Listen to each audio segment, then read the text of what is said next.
ఇక శుక్రవారం నాడు అపార సంపత్తి, ఇహమునందు విశేషమైనటువంటి ఐశ్వర్యాన్ని పొంది అంత్యమునందు విష్ణుపథాన్ని పొందుతాడు. విష్ణుపథం అంటే వైకుంఠం, వైకుంఠాన్ని పొందుతాడు. అది శుక్రవార ప్రదక్షిణ. శుక్రవార ప్రదక్షిణంలో సంపత్తి అన్న మాట నేను వాడినప్పుడు ఎంత డబ్బు వస్తుందండి అని నన్ను అడక్కండి. సంపత్తి అన్న మాటకు అర్థం ఏమిటో తెలుసా? తృప్తి.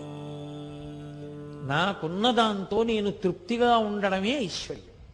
ఐశ్వర్యము అన్న మాటకు అర్థం ఏవో ఉంటే సంతోషం అయితే నీ జన్మలో సంతోషం అన్న మాటకు అర్థమే ఉండదు. ఎన్ని తెచ్చి నీ దగ్గర పెట్టినా నీకు ఇంకా లేనిదోటి ఉంది.